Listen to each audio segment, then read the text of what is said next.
Well, when they put a crop in and they cut it down, and you had to pick up the bundles and tie them up and boil. It was horrible. The people stared at you instead you were standing there, you know.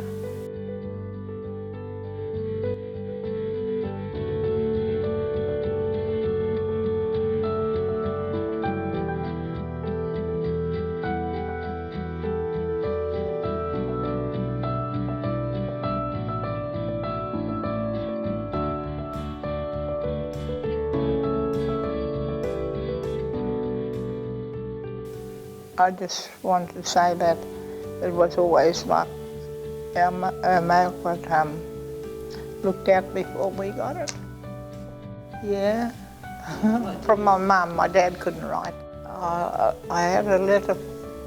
I had a soldier hanging on to a letter for years and years, but in the end I don't know what happened to it. Maybe it got lost when I moved, but I still had one of her letters. She'd send us a card for birthday.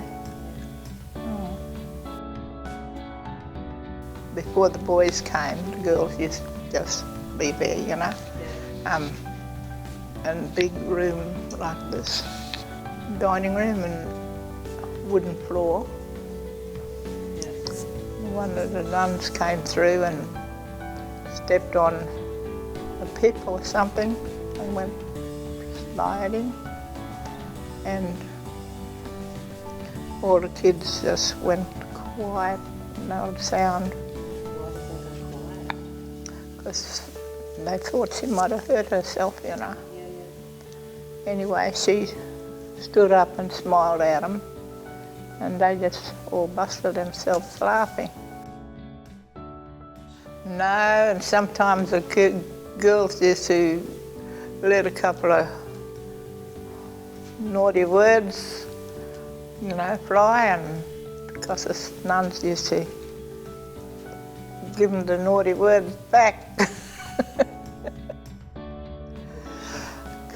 Sewing,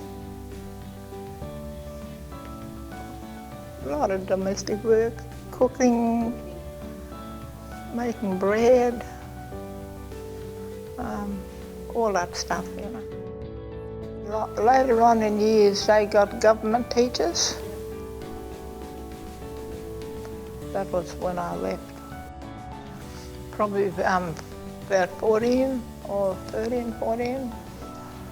Well, you worked around the mission until they can find you a domestic worker for a white family. They had two, Bernadette and Nora. Then later on came Trevor and Leanne. I just helped the lady around the house and stuff like that. Went to church every Sunday. They were a lovely family. I still keep in contact with them. Because the little girl, Leanne, I looked after, that's Leanne O'Day, the funeral director. Now, I said to her, Leanne, I want a cheap funeral one day. So I went and put my name down for Curtin Uni and to get into art. I thought when I said Aboriginal art, I thought, oh, I must be going to do like Aboriginal artwork, the art, you know, like dot painting and all that, what they do up north, whatever. But yeah, it was quite different. You did normal art. I just wanted to, why I did it was to, when I'm no longer here, that my kids, whatever, can know what I did, you know, and to leave it for my boy. We were sitting around the fire and that, and then a couple of Aboriginal blokes come out of and went and talked to my granddad. And I reckon it was a time like when law time, you know, when they sort of done their things. No, I think it was from a photograph one of my relatives had. Just, just she was a blind lady. As long as I can remember her, she had cataracts.